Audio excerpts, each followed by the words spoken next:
Bom dia, meu amado irmão.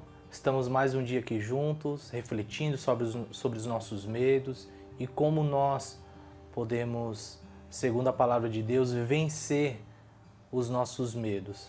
E hoje eu gostaria de falar de um medo que é muito recorrente entre nós, um medo que certamente todos nós temos, o medo da morte. E para isso eu gostaria de ler com vocês 1 Coríntios 15, do verso 54 e 55. E quando este corpo corruptível se revestir de incorruptibilidade, e o que é mortal se revestir de imortalidade, então se cumprirá a palavra que está escrita. Tragada foi a morte pela vitória. Onde está, ó morte, a tua vitória? Onde está, ó morte, o seu aguilhão?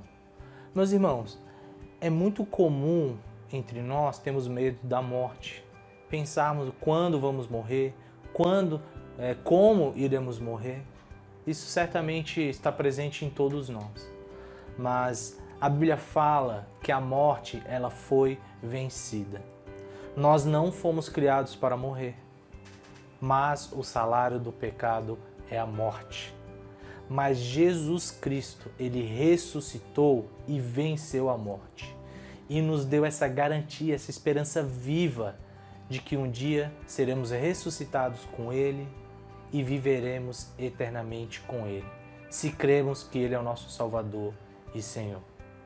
Meus irmãos, nós não precisamos temer o que vem depois da morte. Na verdade, nós precisamos viver em decorrência da nossa esperança em Cristo, da nossa vida eterna que nós recebemos dele. Então a morte ela não deve nos assustar, muito pelo contrário, o porvir, o após a morte deve nos encorajar para vivermos nos dias de hoje.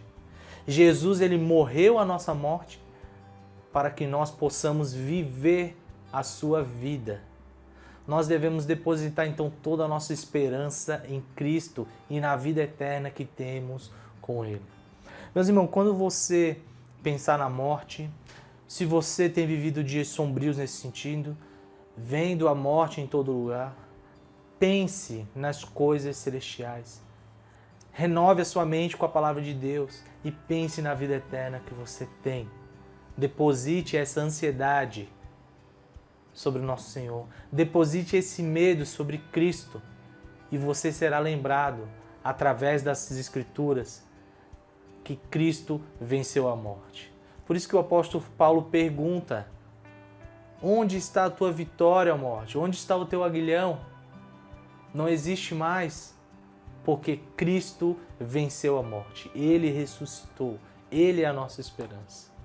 Meu irmão, se você tem medo da morte, isso é algo natural nosso por causa do nosso pecado. Mas lembre da esperança viva que nós temos no nosso Deus e Cristo. Não tema, meu irmão. Deus está conosco. Deus te abençoe.